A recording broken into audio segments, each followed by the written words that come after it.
겨울이라는 계절에 걸맞게 눈이 소복히 쌓이던 날이었습니다. 그 고요한 만큼이나 아무도 찾지 않는 어느 숲 속에 별장 안에는 젊은 남녀가 사랑을 속삭이고 있었습니다. 그들의 신분은 꽤나 높았던 모양인지 시중을 들었던 무리들이 있었고 그렇게 하루를 마무리 짓고 있었습니다. 그런데 한밤의 평온함과 고요함을 깨는 전혀 어울리지 않는 날카로운 총성이 울려 퍼지게 되었습니다. 총성을 쫓아 사람들이 불이 나게 달려간 곳은 바로 그 젊은 남녀가 머물고 있었던 방이었습니다. 그리고 그곳에는 피투성이가 된 그들의 주검이 남겨져 있었습니다. 여자는 장미꽃에 파묻혀 있었고 남자의 한쪽 손에는 권총이 들려 있었으며 또 다른 손은 여자의 손을 꼭 움켜잡은 채 그 마지막 모습을 보여주고 있었습니다.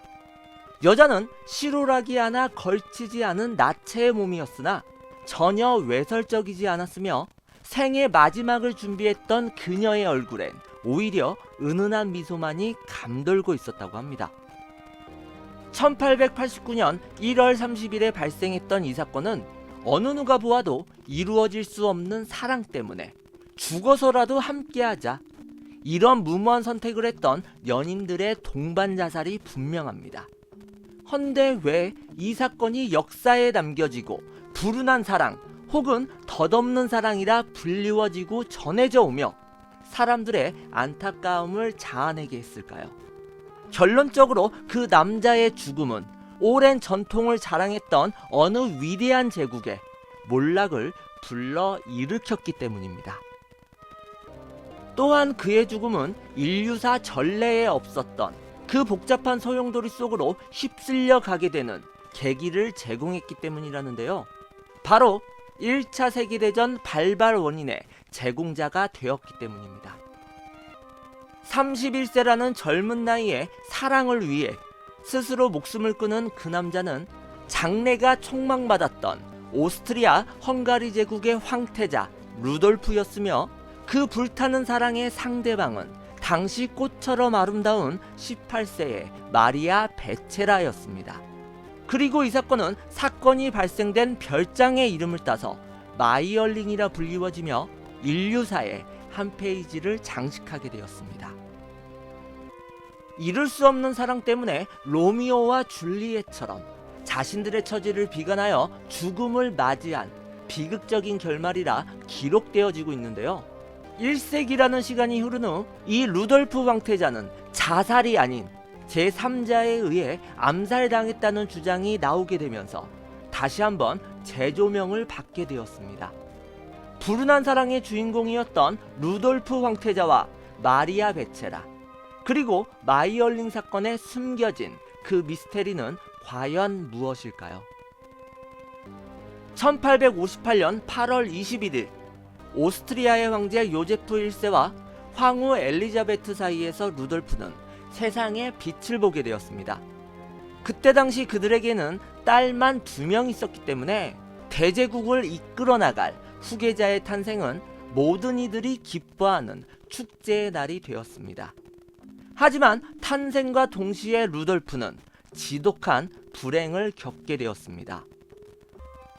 루돌프의 큰 누나 조피가 그가 태어나기 1년 전 부모님과의 여행 중에 사망하였는데요. 이를 빌미로 친할머니가 루돌프와 다른 누나였던 기젤라를 빼앗아 양육하게 되었기 때문이죠. 그런데 여러분들, 이것이 과연 손주들을 위한 할머니의 사랑 때문이었을까요? 아마도 차기 황실 계승자를 자신의 수하로 만들어 권력을 누리기 위한 할머니의 큰 그림은 아니었을까요? 그리고 루돌프는 할머니의 냉혹한 교육 방식으로 인해 단 한 번도 행복한 적이 없었던 유년 시절을 보내게 되었습니다. 루돌프가 7살 때부터 그에게 군대식 교육을 강요하였던 것인데요. 총소리로 기상을 맞이하게 했으며 차가운 눈밭을 맨발로 걸어가기, 추운 날씨에도 불구하고 찬물을 끼얹었으며 루돌프를 먼 곳에 혼자 내버려두고 그가 스스로 집에까지 돌아오기 등 7살짜리 소년이 견디기에는 너무나도 가혹했던 교육이 펼쳐졌습니다. 안 그래도 그의 외가는 광기 그리고 우울증 등 정신병력이 유전적으로 내려오고 있었다는데요. 이런 혹독한 교육과 맞물리게 되면서 루돌프는 급기야 우울증에 시달리게 되었습니다. 엎친 데 덮친 격으로 가족관계마저 그를 힘들게 하였다는데요. 아버지 요제프 1세는 친독일적인 보수 성향의 황제였고 루돌프 황태자는 친프랑스적인 자유주의자였기 때문에 그들은 항상 갈등이 잦을 수밖에 없었다고 합니다. 우리나라의 영조와 사도세자의 관계처럼 그 서운함과 매정함을 지니고 있었던 부자였던 것이라고 합니다. 지독하게 일에만 중독되어 가족에게 소홀했으며 할머니인 조피 대공비에게는 찍소리도 못했던 아버지였기에 서로의 감정을 공감하지 못한 채 그 갈등의 골은 깊어져만 가게 되었습니다. 그리고 어머니 엘리자베트는요, 부자 관계를 조정해보려는 노력은커녕 자기 자신을 너무나도 사랑하는 자유분방한 성격을 지녔기에 그들의 문제에는 일체 무관심, 그저 미모를 가꾸고 여행을 다니는 것이 그녀의 행복이자 일상이었다고 합니다. 인간의 가치관이 성립되는 어린 시절에 혹독한 교육을 받았으며 위로받을 수 있고 의지할 수 있는 가족에게조차 이런 불협화음이 일어나니 루돌프 그가 훗날 극단적인 선택을 했던 그 이유를 우리는 조심스레 추측할 수 있습니다. 모든 왕실 가문이 그러한 것처럼 루돌프는 그가 23살이 되던 해인 1881년 5월 10일 벨기에의 왕이었던 레오폴트 2세의 딸 스테파니 공주와 성대한 결혼식을 올리게 되었습니다. 여러분들, 권력이 목적인 가문들끼리의 만남, 그리고 사랑이 없는 정략 결혼이었는데 그 결과는 굳이 살펴보지 않아도 뻔한 모습이 그려졌겠죠. 루돌프의 어머니인 엘리자베트 황후는요, 며느리 스테파니를 꼴보기도 싫은 멍청이라 지칭하며 언제나 마음에 들지 않았다고 합니다. 다시 말해 고부간의 갈등이 시작된 것이었는데요. 어느 누구의 편도 들지 못한 채 둘 사이에 끼인 병약하고 마음 약했던 황태자 루돌프의 심정은 어떠했겠습니까? 그러한 상황에서 결혼 2년 후인 1883년 9월 2일 자신의 딸인 엘리자베트 마리가 태어나는 그러한 경사도 있었지만 그때쯤에서 루돌프는 아내 스테파니와 별거에 들어가기 시작했습니다. 그는 사랑이 없던 결혼에 신물이 난 상태였으며 가족들의 그 이기적인 모습에 질리고 말았던 것이었죠.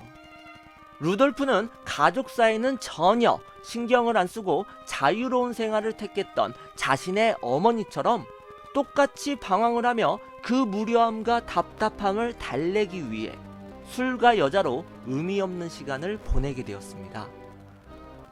1888년 어느 가을날, 이렇게 세상만사에 괴로워하며 방황을 하던 황태자의 눈앞에 그를 사로잡는 어느 여성이 나타나게 되었습니다.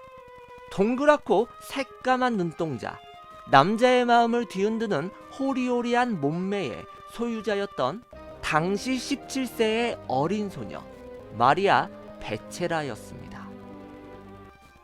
언제나 애정결핍에 시달렸던 루돌프는 그동안 그토록 간절히 원했고 갈망했던 관심과 애정을 그녀에게서 느낄 수 있었습니다.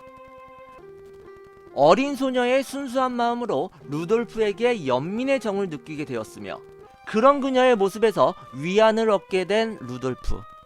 두 사람의 애틋한 마음은 나이와 계급을 초월하여 깊은 사랑에 빠지게 되는 그 결과를 만들어내게 되었습니다. 루돌프 황태자의 사랑은 브레이크가 없는 것처럼 멈추지 않았다고 하는데요. 급기야는 아버지인 황제 몰래 당시 교황이었던 레오 13세에게 아내 스테파니와의 이혼 요구서를 몰래 보내는 일까지도 벌이게 되었습니다. 하지만 일이 꼬이려고 했는지 이혼을 불허한다는 교황의 답장이 엉뚱하게도 황태자가 아닌 아버지 요제프 황제에게 보내짐으로써 황제는 크게 격노하게 되었습니다. 아들 루돌프 황태자와의 면담에서 너 같은 놈의 얼굴은 꼴도 보고 싶지 않다. 제발 가정에 충실해라. 이렇게 호되게 혼을 낸 뒤 뒤돌아보지도 않은 채 그 자리를 떠났다고 합니다. 이 사건을 계기로 어릴 적부터 그를 괴롭혀왔던 각종 스트레스와 원한, 그리고 분노와 외로움이 한순간에 쏟아져 나오게 되면서 루돌프 그는 되돌릴 수 없는 선택을 하게 됩니다. 내일 마리아를 내게 데려와 주세요. 지금 나에게는 그녀밖에 없습니다.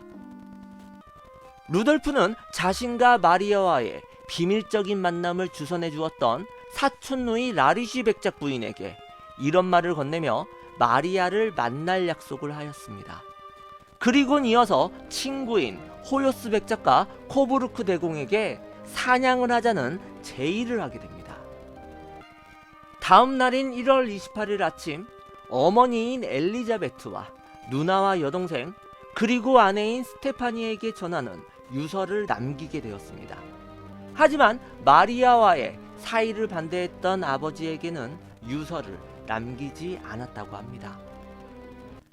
마리아와 만나 자신의 사정을 털어놓은 후 그것에 동의했던 그녀와 함께 그들은 마이얼링이라는 자신들의 마지막이 될 별장으로 향했습니다.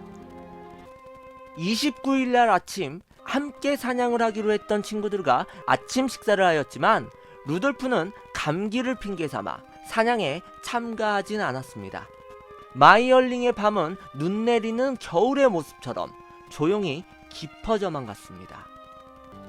평소와는 다른 분위기에 심오한 표정을 짓고 있었던 루돌프와 마리아였지만 그들의 극단적인 선택을 어느 누구도 예상할 수는 없었습니다.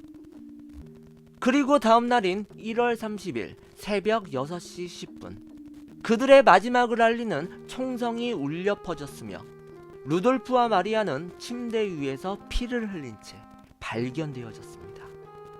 침실에 들어서니 두 구의 시체가 있었습니다. 전하의 얼굴에는 상흔은 없었지만 머리 위쪽이 터져나갔고 흘러내리는 피에는 뇌조각이 섞여 있었습니다. 매우 가까운 거리에서 총을 쏘았을 것으로 생각되는데 다른 한 구의 시체는 마리아 베체라 양으로 전하가 왼쪽에 그녀는 오른쪽에 누워 있었습니다. 그리고 전하의 왼편 안락 의자와 머리맡에는 편지가 놓여져 있었습니다. 이렇게 루돌프를 보셨던 시종이 둘의 마지막 모습을 증언을 하며 모든 것을 다 가진 황태자의 자살 소식은 순식간에 전 유럽으로 퍼지게 되었습니다. 그리고 모든 이가 충격을 받게 되었다고 합니다. 이 사건은 이른바 마이얼링 사건으로 불리게 되며 당시 유럽을 혼란 속에 빠뜨리게 되었습니다.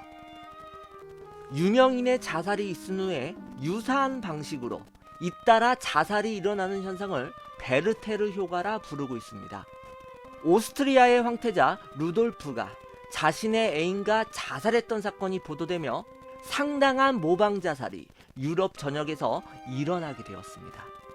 프랑스와 이탈리아 그리고 독일에서까지 여러 커플들이 갑자기 자살을 했다는데요.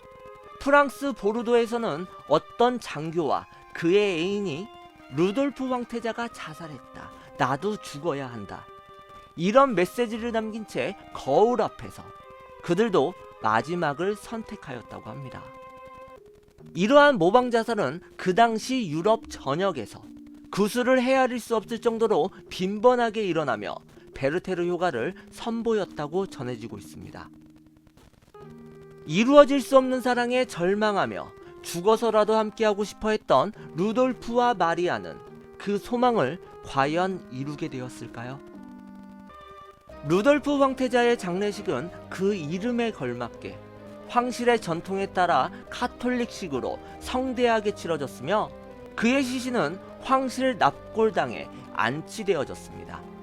하지만 마리아는 그 마지막 마무리마저 정말로 비참하였다는데요. 황실 측에서는 마리아의 시체를 서둘러 매장시키려고 하였는데요. 사후 경직이 이루어진 그 나체였던 그녀의 몸에 옷과 모자를 억지로 입히고 허리를 부러뜨려서 마차에 앉혔다고 합니다. 그리고 두 사람이 그녀의 양쪽에 앉았으며 그녀의 허리가 구부러지지 않도록 막대기를 묶어 고정시켰다고 합니다. 만약 밖에서 보면 한 여성이 두 남성과 함께 외출을 하는 평범한 모습으로 비춰지고 있었던 것이었습니다.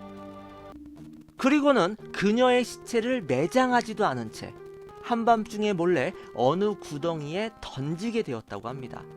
훗날 그녀의 시신은 하일리켄 크로이츠의 성십자 수도원 묘지에 안장되어졌으나 그들의 바람은 이루어지지 않은 채 마지막까지도 영원히 함께할 수 없었던 것이었죠.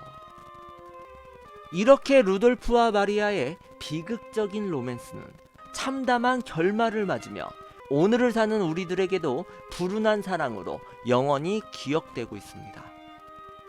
그런데 요제프 황제의 뒤를 이은 카를 황제의 부인 지타 왕비는요, 1989년 엄청난 주장을 제기하게 되었습니다.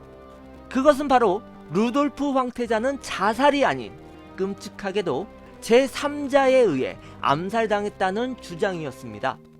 황실의 구성원인 왕비의 주장으로 인해 이 마이얼링 사건에 대한 진실을 요구하는 의견이 점차 증폭되어지게 되었습니다.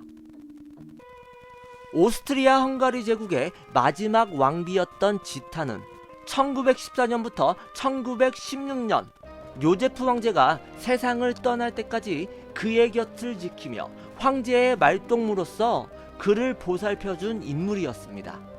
뿐만 아니라 그녀는 당시 황실의 여러 사람들과 많은 접촉을 하며 지냈기에 황제를 비롯한 여러 황실 사람들에게서 이런저런 이야기를 들었으며 루돌프 황태자의 죽음에 대한 진실을 들었을 수도 있었기 때문에 전혀 터무니없는 주장이 아니라 어느 정도의 신빙성이 있다, 이렇게 사람들이 믿게 되었던 것이었죠.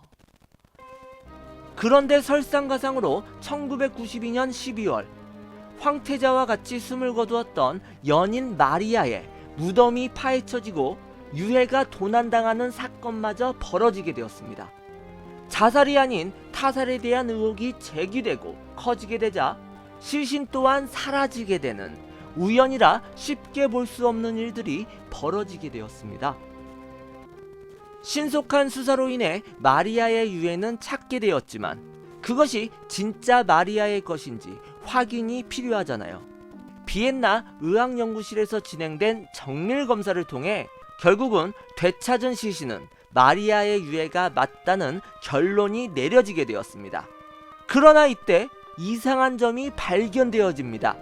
그것은 타살설에 힘을 실어주는 증거였는데요.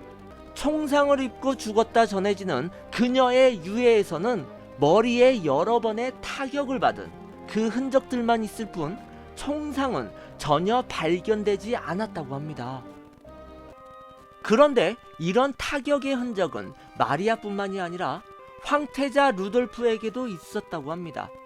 당시 황태자의 시신을 확인했던 교황사절의 기록에 의하면 루돌프 황태자의 유해는 상처투성이었다는 것이 적혀져 있었다고 합니다.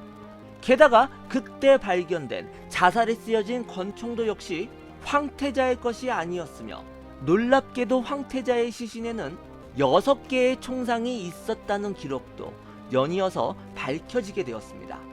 혹자들은 루돌프와 마리아가 심한 몸싸움을 벌였고 이에 루돌프가 그녀를 폭행하여 숨지게 한 뒤 자신도 자살을 선택했다는 그러한 주장 역시 나오게 되었습니다.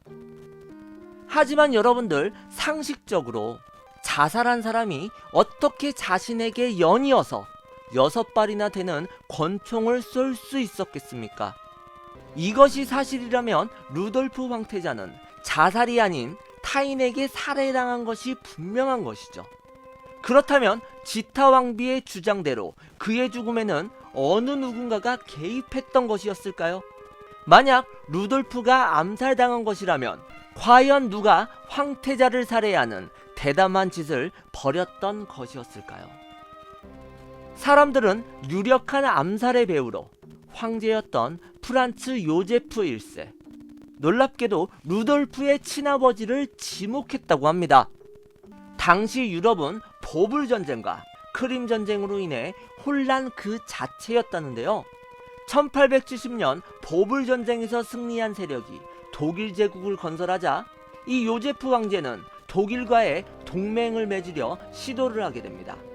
하지만 자유주의와 개혁 사상에 영향을 받은 황태자 루돌프는요, 독일의 적국인 프랑스나 러시아와 동맹을 해야 한다며 아버지인 황제와 대립하는 그 모습을 펼쳤다고 합니다. 이러한 상황에서 프랑스 성향의 극진파들이 황제의 암살을 계획하고 그 중심에는 황태자가 있다는 소문마저 돌게 되었습니다. 바로 혼란스러운 정치적 상황 속에서 황제 요제프는 자신의 자리를 지키기 위하여 아들 루돌프 황태자를 암살했다는 주장이라고 합니다. 그리고 정말 미스테리한 의문점이 또 하나 발견되어졌습니다. 로마 교황청은 루돌프의 카톨릭식 장례식을 처음에는 허가하지 않았다고 합니다. 카톨릭에서 자살은 최고의 죄악이기 때문에 자살한 루돌프의 장례식을 카톨릭식으로 치루어질 순 없었던 것이었죠. 그리고 따지고 보면 루돌프가 마리아에게 먼저 방아쇠를 당겼기 때문에 카톨릭에 의거하면 그는 살인자가 맞습니다.